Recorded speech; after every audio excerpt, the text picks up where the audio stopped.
تحياتي لكل زوار واعضاء القناة في كل مكان، يا رب تكونوا بخير وفي أحسن حال.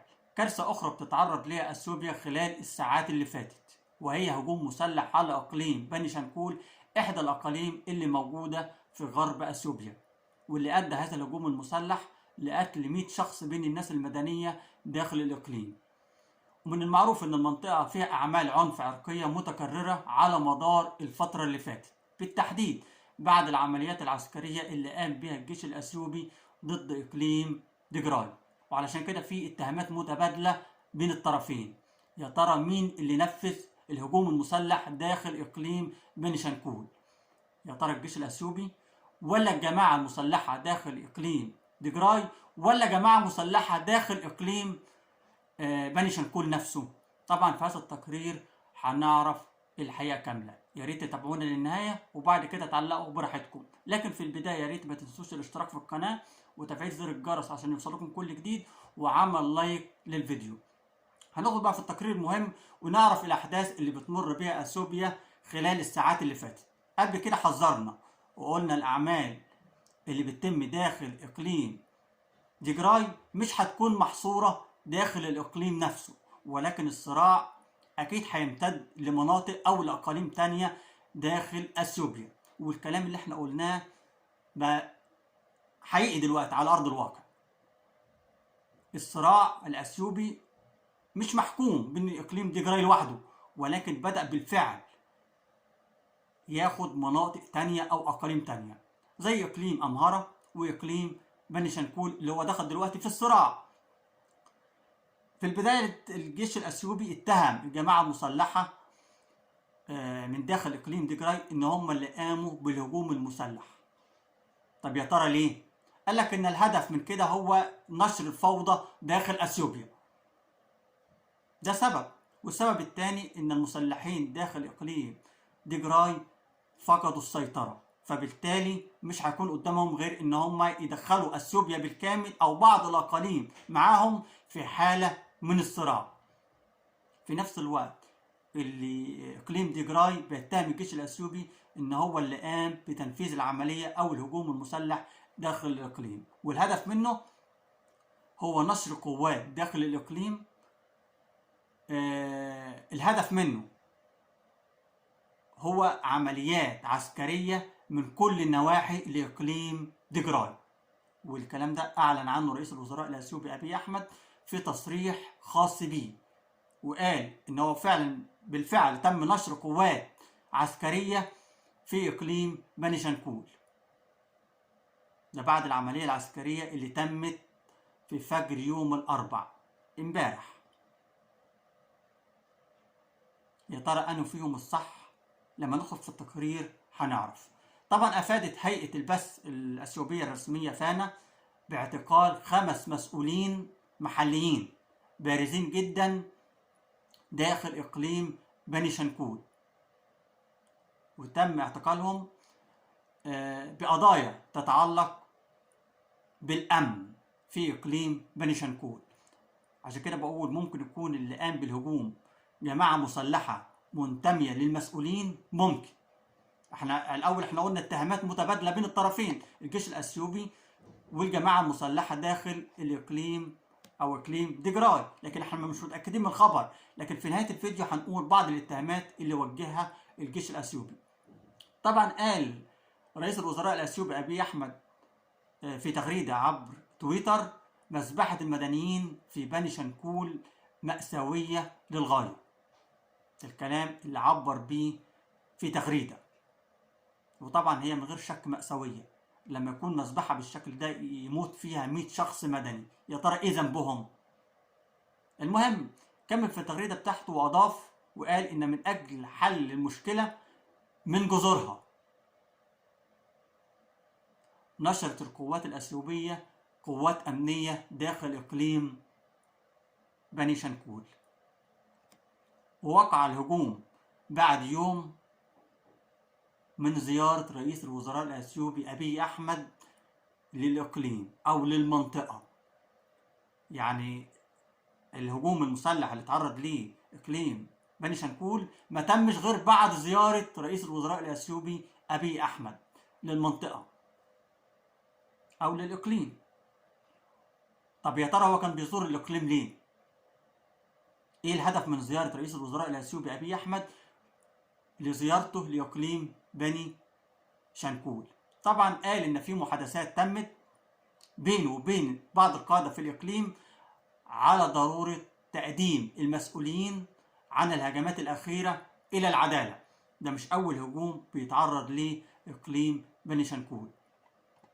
ومن المعروف إن التوترات العرقية تحدي كبير جدا في وجه رئيس الوزراء الأثيوبي أبي أحمد.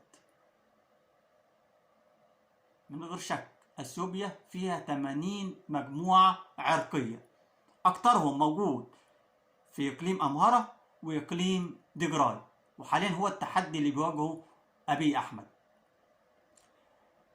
في نفس الوقت اللي بيحاول فيه رئيس الوزراء الأثيوبي تعزيز الوحدة الوطنية في بلد بيضم أكثر من 80 مجموعة عرقية. زي ما أنا قلت، يا ترى يعرف يتغلب عليها؟ لو الصراع استمر أكتر من كده بالتأكيد مش هيعرف يتغلب عليها، لأن الصراع أو الحرب الأهلية صعب السيطرة عليها، ما بتكونش في منطقة معينة أو في إقليم معين، والكلام ده احنا شفناه على أرض الواقع.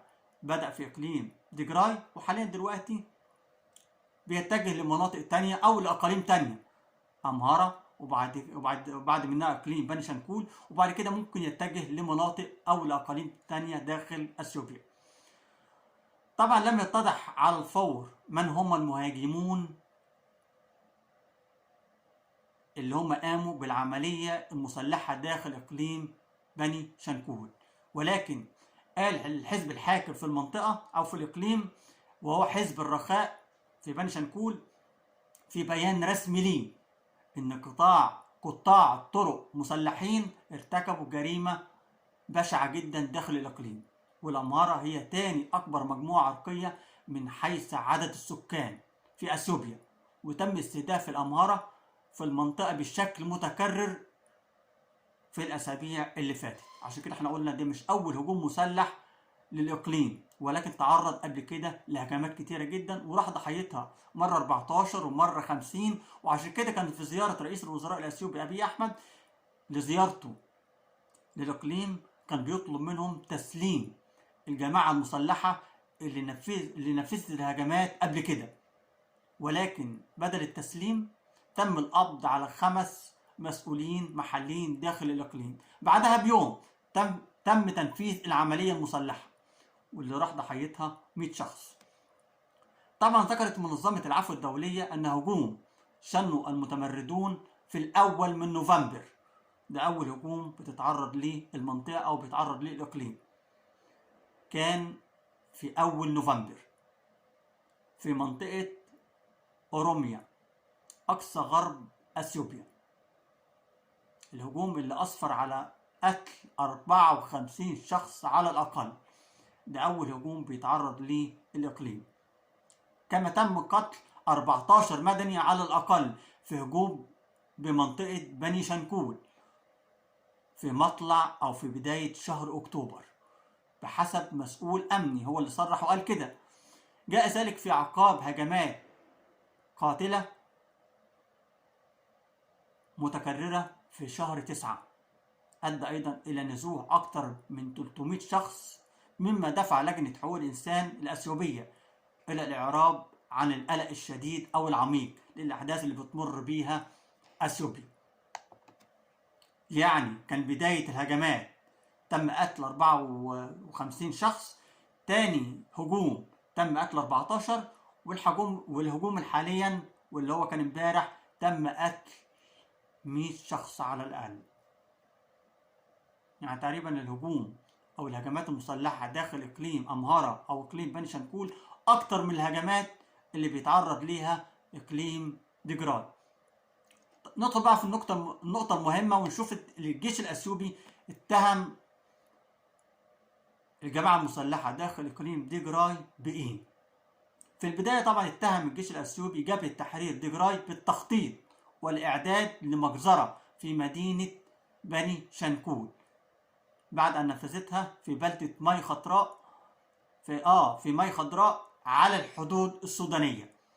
يعني الهجوم الأول أو الثاني كان على الحدود بين أثيوبيا وبين السودان، وبدأ يخطط بالفعل في عملية مسلحة داخل الإقليم نفسه.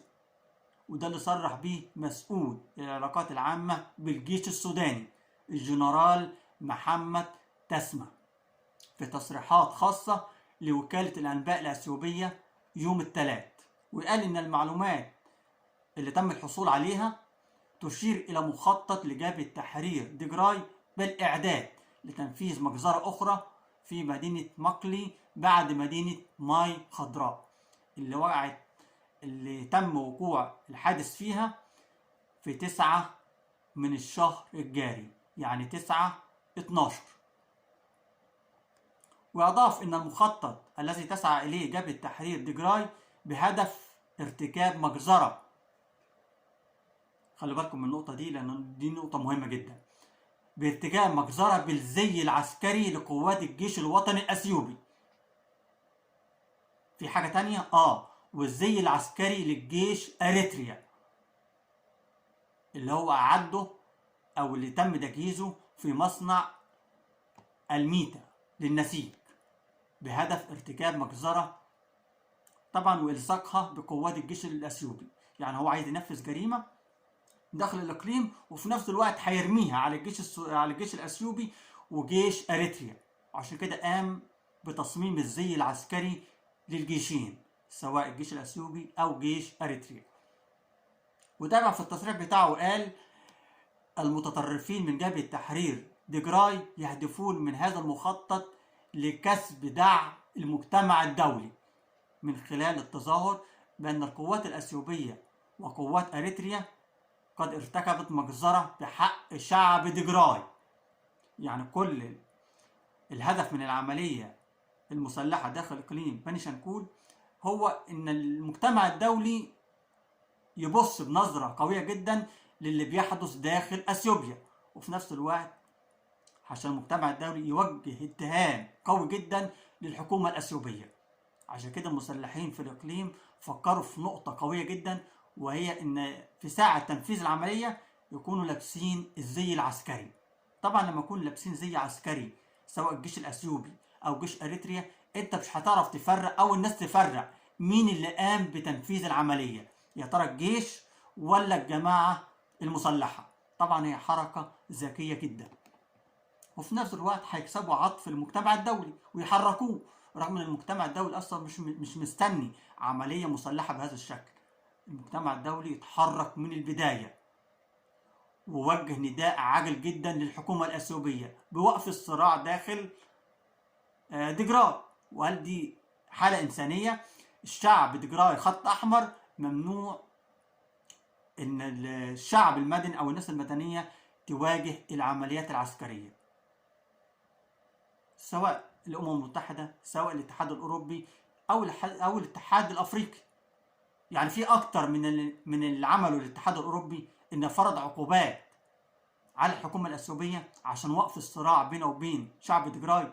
فأظن دي مش محتاج عمليات عسكرية تقوم بيها جماعات مسلحة داخل الأقاليم داخل أثيوبيا وفي نفس الوقت يروح ضحيتها ناس مدنية. طبعا تابع في التصريح بتاعه قال إن الجماعة المسلحة داخل الإقليم يربكون المواطنين، يعني بيسببوا حالة فزع للناس المدنية الموجودة داخل الإقليم باستمرار من خلال نشر معلومات مغلوطة بهدف التضليل عن وقائع الأمور اللي بتتم داخل الإقليم. لكن إحنا عن نفسنا مش شايفين اللي بيحصل داخل الإقليم إيه بالظبط. قبل كده قلنا إن وسائل الاتصالات أصلا مقطوعة داخل الإقليم، فوسائل الإعلام مش عارفة توصل لأي حاجة على أرض الواقع. فسواء تصريحات من الجيش الأثيوبي لا عارفينها حقيقية ولا كذب، أو تصريحات من الجماعة المسلحة داخل إقليم ديجراي لا عارفينها حقيقة ولا كذب. اللي يحل المشكلة دي إن يكون وسائل الإعلام موجودة على أرض الواقع، كده تشوف اللي بيحصل بالظبط، مين الجاني ومين المجني عليه. طبعا نفى المسؤول في الجيش الأثيوبي ادعاءات الجبهة، وطبعا بيقصد الجبهة جبهة تحرير شعب ديجراي، إنها قالت وده الاتهام اللي انا قلت عليه في الاول، انها دمارة تامة. وهو طبعا بيقصد فيه التصريحات اللي صرح بيها الجماعة المسلحة داخل الإقليم، واللي هم بيتهموا الجيش الأثيوبي إن هو قام بالفعل بتنفيذ العملية المسلحة داخل إقليم بني شنغول. وقال ادعاءات الجبهة بما قالته حول الحقها دمار تام. أنا آسف، أنا كده قريتها صح. قالوا إن هم دمروا بالكامل الفرقة رقم 21 التابعة للجيش الأثيوبي، وقال إن هذه الادعاءات أو الاتهامات لا أساس لها من الصحة. ده تصريح كان طالع قبل كده واحنا ما عملناش عليه فيديو الصراحة، كان من جبهة تحرير دجراي. قالت إن احنا دمرنا الفرقة رقم 21 واللي كانت على أبواب دخولها لعاصمة الإقليم. لو كنتوا فاكرين في الفيديو كنا نزلناه وقلنا إن الجيش الأثيوبي على بعد كيلومترات من الإقليم في القلقة 50 وبعد كده على 14 منهم الفرقة رقم 21 اللي صرح بعد كده وقال لك إن الجماعة المسلحة دمرت الفرقة رقم 21 وما وصلوش للعاصمة الإقليم. ولكن الجيش الأثيوبي بينفي هذه الاتهامات وقال لك الفرقة رقم 21 ما تمش تدميرها، ولكن دي معلومات مغلوطة أو مجرد إشاعة بيطلع بيها الجماعة المسلحة داخل الإقليم. المهم لفت في التصريح بتاع الانتباه أن قادة جبهة تحرير دجراي بيحاولوا جعل عملية إنفاذ سيادة القانون داخل الإقليم تبدو وكأنها حرب أهلية ضد شعب دجراي. يعني رئيس الوزراء الأثيوبي أبي أحمد عايز ينفذ القانون، في نفس الوقت اللي شعب دجراي أو الجماعة المسلحة بتقول لك لا ده مش إنفاذ للقانون ولكن دي إبادة جماعية لشعب دجراي. وأشار القائد في الجيش الأثيوبي وقال إن أهالي دجراي أظهروا دعمهم الكامل لقوات الجيش الوطني في المنطقة الواقعة تحت سيطرة الجيش الأثيوبي، ويعبرون عن استيائهم من الجبهة أو الجماعة المسلحة داخل الإقليم. يعني على نص التصريح اللي بيقول بيه قائد الجيش بيقول لك إن الناس المدنية اللي داخل الإقليم متعاطفة مع الجيش الأثيوبي، ده على حد تعبيره هو، وفي نفس الوقت مش راضية على الأعمال اللي بتعملها أو اللي بتقوم بيها الجماعة المسلحة داخل الإقليم. معنى كده إن مفيش ناس موالية أو بتساند الجماعة المسلحة داخل الإقليم. على حد تعبيره أو على حد التصريح بتاعه كده مفيش دعم للجماعة المسلحة، ولكن الدعم كله رايح من الناس المدنية للجيش الأثيوبي. في وقت قبل كده كان في تصريح طالع وعلنت فيه لجنة حقوق الإنسان الأثيوبية إن المجزرة اللي وقعت قبل أسبوعين جنوب غرب إقليم دجراي تعتبر جرائم حرب. العملية اللي راح فيها 54 والعملية اللي راح فيها 14 الجيش الأثيوبي بيقول عليها إنها جرائم حرب. طب يا ترى اللي بيحصل في إقليم دجراي جرائم حرب ولا مش جرائم حرب؟ أنا برد على تصريحه بس، تمام؟ في نفس الوقت قالت اللجنة في بيان رسمي إن ما حدث في 9 نوفمبر ببلدة ماي خضراء من مجزرة ضد مدنيين عزل من مجموعة عرقية تنتمي لإقليم الأمهرة وإقليم بني شنغول تعتبر جرائم حرب وضد الإنسانية. وأضافت إن المجزرة ارتكبتها مجموعة شبابية تدعى سامري، بس هو ما حددش أنهي عملية عسكرية اللي قامت بيها المجموعة اللي هو بيقول عليها. يا ترى المجموعة الأولى ولا الثانية ولا الثالثة اللي كانت امبارح؟ المهم هو بيقول إن المجموعة اللي قامت أو اللي نفذت العملية مجموعة تدعى سامري. طب مين اللي بيدعم هذه الجمعية أو هذه المجموعة؟ المجموعة المسلحة. طبعا هو بيقول اللي بيدعمها جبهة تحرير دجراي اللي كانت بتحكم الإقليم قبل كده، ولفتت إلى أن المذبحة تمت بمساعدة وتحريض من الإدارة المحلية للمنطقة والشرطة والميليشيات التابعة ليها.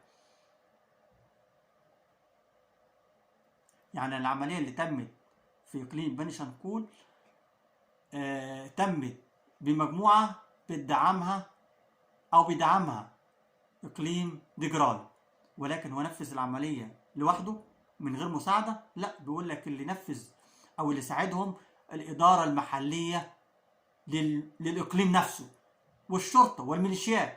أنا الصراحة مش فاهم، هي الإدارة المحلية أو الشرطة تابعة للجيش، يعني تابعة للدولة، ولا تابعة لمجموعات مسلحة؟ دي نقطة أنا مش فاهمها. هو عبارة يعني الوضع اللي ماشي في اثيوبيا دلوقتي جماعات مسلحة، مفيش شرطة، وحتى الشرطة لما بتساند جماعات مسلحة. ده الوضع كده هيبقى خطير جدا داخل اثيوبيا خلال الايام اللي جاية. بعد كده ان هتتم عمليات في اقاليم تانية، والاثيوبيا هتولع او هتبقى على صفيح ساخن، والحكومة او ان انا بقصد الشرطة مش واخدة موقف، وبالتالي اللي بيواجه الجيش الاثيوبي لوحده. طبعا قال في البيان نفسه لقى نحو 600 شخص في الجماعة العرقية في المجزرة حتفهم، ووصفها بالمجزرة الوحشية، ودعت اللجنة إلى ضرورة محاسبة الجناه وإعادة تأهيل الضحايا، مشير إلى أن الجناه كانوا بناء على الشهادات اللي تم جمعها يستهدفوا ضحاياهم بشكل ممنهج وبمساعدة الشرطة المحلية والميليشيات المسلحة. المهم أنا هقفل على التقرير عن كده، إن أنا كده فهمت هو عايز يقول إيه. كان في شهود عيان قالوا لشخص من داخل الإقليم، وأنا قريت الموضوع ده مش في التقرير ده ولكن في التقرير التاني، قال لك إن أنا صحيت الصبح أو بالتحديد في فجر يوم الأربع، لقيت في المنطقة الزراعية اللي يعتبر جنب بيته 14 شخص مقتولين، وتم طبعا قتلهم بعيرة نارية. والكلام ده اللي قاله شخص تاني او شاهد عيان، وقال بالفعل انا قمت بمساعدة بعض الاشخاص انا وصديق ليا، ولقينا كل الناس المقتولة او كل الضحايا اللي اتقتلوا كانوا بعيرة نارية. في نفس الوقت اللي صرحت فيه ممرضة من داخل المستشفى وقالت ان العلاج اللي عندهم نفد، وحاولوا ان هم ينقذوا عدد كبير من الناس، ولكن للأسف ما تمش غير انقاذ عدد بسيط جدا. عشان كده العدد زاد ووصل 100، ده غير عدد المصابين. يا ترى اثيوبيا هتروح او هتوصل لحد فين؟ هل الصراع هيقف عند اقليم دجراي او اقليم بني شنقول او اقليم امهرة؟ لا، الحرب الاهلية بالتأكيد هتطول مناطق او اقاليم تانية. الموضوع بوضوح ان كل جماعة مسلحة بيكون لها اعوان في اقاليم تانية. يعني جماعة مسلحة داخل اقليم دجراي ليهم اعوان في اقاليم تانية، ولما بيشتد الخناق عليهم او الجيش الاثيوبي بيضغط عليهم، بالتالي ان اعوانهم بينفذوا عمليات عسكرية او عمليات مسلحة في بعض المناطق التانية علشان يشتتوا، او يكون الهدف منها هو تشتيت الجيش الاثيوبي. بدل ما هو مركز على اقليم دجراي، بالتالي هيكون مشغول في بعض الاقاليم او المناطق التانية اللي هيجري فيها الصراع، وده اللي عايزه تستفيد منه الجماعة المسلحة داخل اقليم دجراي. المهم انا اسف للاطالة عليكم، ولكن ده كان موضوع مهم عشان تعرفوا الوضع في اثيوبيا هيوصل لحد فين. اسيبكم دلوقتي في رعاية الله، وانتظرونا في فيديو اخر.